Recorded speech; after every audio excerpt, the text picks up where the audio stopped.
Did you know that if you had invested just $100 in Bitcoin back in 2010, today you'd be sitting on a cool $9.2 million? I mean, that's enough to buy a luxury mansion in Beverly Hills. If that fact just made you rethink your financial decisions, then you're in the right place.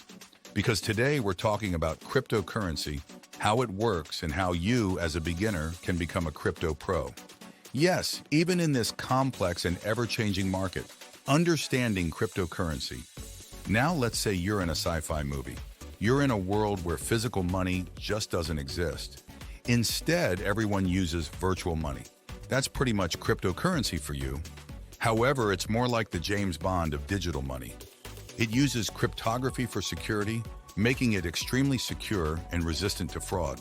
Cool, right?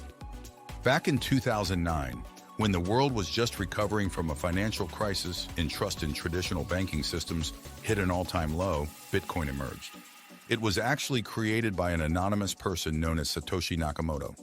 Bitcoin became the first cryptocurrency and remains the most well-known and valuable one to this day. Today in 2024, there are now thousands of cryptocurrencies, each with its own unique features and uses. You've got Ethereum, Ripple, Litecoin, and so many more. Cryptocurrencies offer a new way of transferring funds directly between two parties. This can be done with minimal processing fees, allowing users to avoid the steep fees charged by traditional financial systems. For example, if you wanted to send money to your friend living abroad, you could use Bitcoin instead of your bank and save a ton on fees. Plus, your friend would get the money almost instantly. Demystifying myths. You've probably heard all sorts of things about cryptocurrency. Some people say it's the future of finance, while others call it a risky fad. So what's the real deal?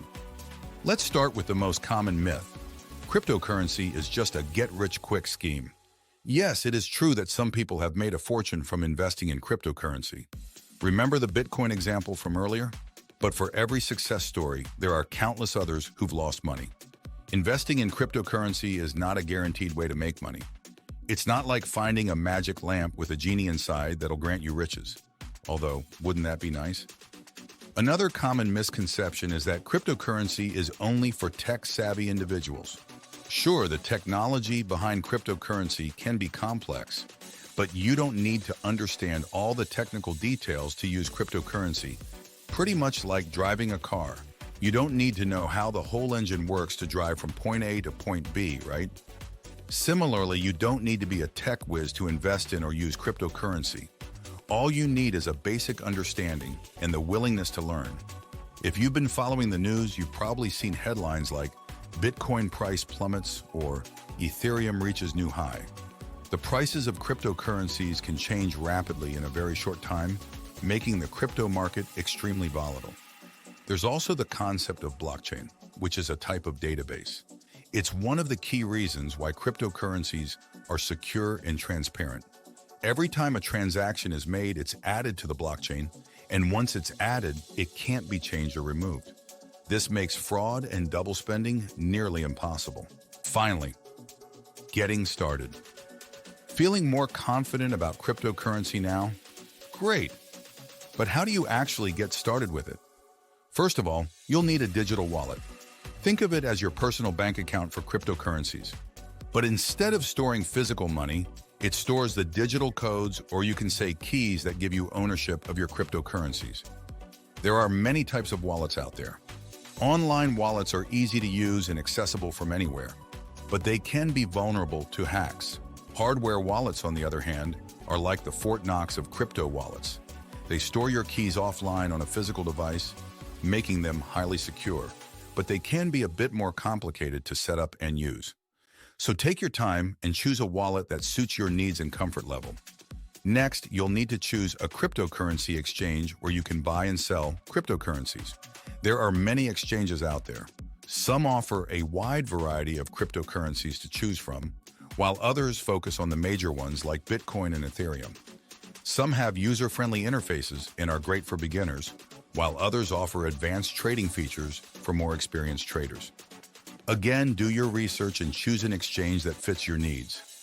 Next, you will have to buy your first cryptocurrency, and once you've done it, it's time to think about security. Setting up your digital wallet is like setting up your first email account. Remember how exciting that was? And just like your first email account, please don't make your password or use password 123. On a serious note, be wary of phishing attempts. Never click on suspicious links or give out your passwords or private keys. Investment strategies.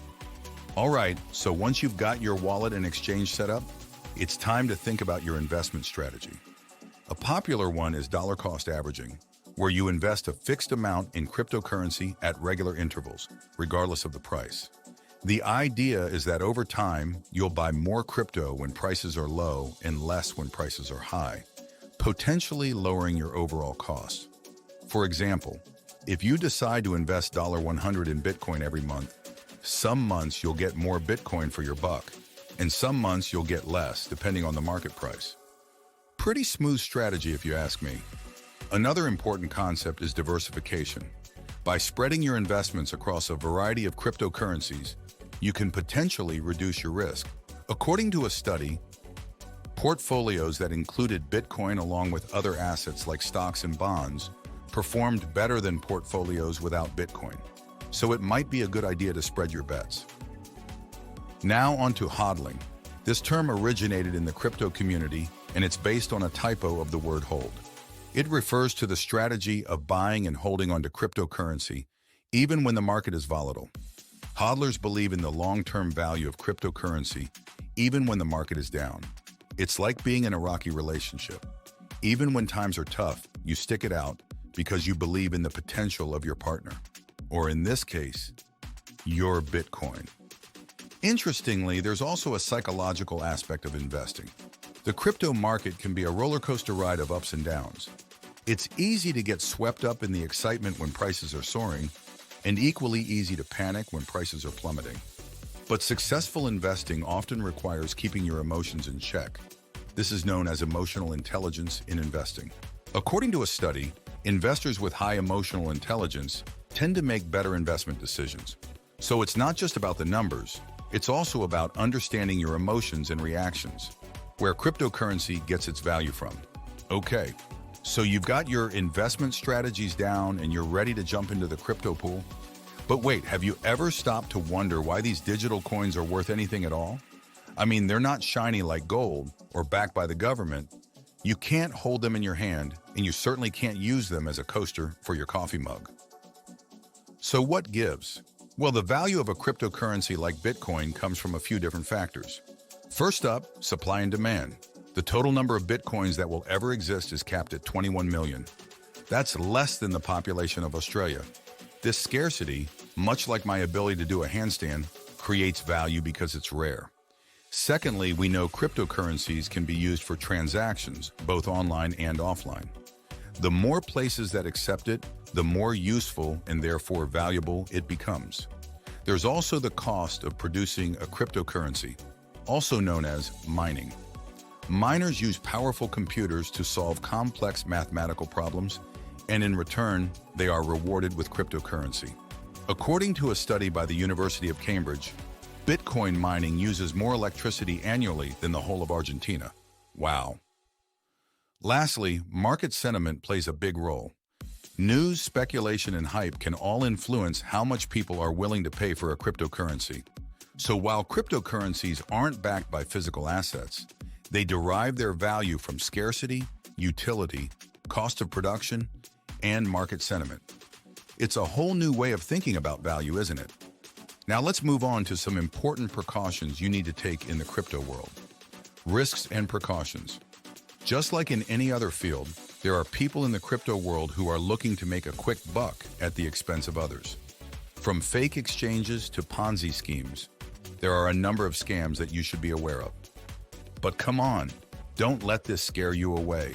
With a bit of vigilance and common sense, you can avoid falling victim to these scams. Always do your own research before investing in a new cryptocurrency or using a new exchange. And remember, if something sounds too good to be true, it probably is. One of the biggest risks when dealing with cryptocurrencies is the loss or theft of your digital assets. But again, don't panic. There are actual steps you can take to secure your assets. Use strong, unique passwords for your wallet and exchange accounts. Enable two-factor authentication if it's available. And never, ever share your private keys with anyone. Think of your private keys like the keys to your house. You wouldn't just give them to anyone, would you? Lastly, the legal status of cryptocurrencies varies from country to country. In some places, it's fully legal and regulated, while in others, it's banned outright. So it's important to be aware of the regulations in your country before you go all in and dive into this exciting new world. And that's a wrap. So what was your biggest takeaway from this video? Do you have any more questions about cryptocurrency? Or maybe you have some tips or experiences you'd like to share with our community? Drop your comments below. Before you go, make sure you hit that subscribe button and press the bell icon. Thanks for watching.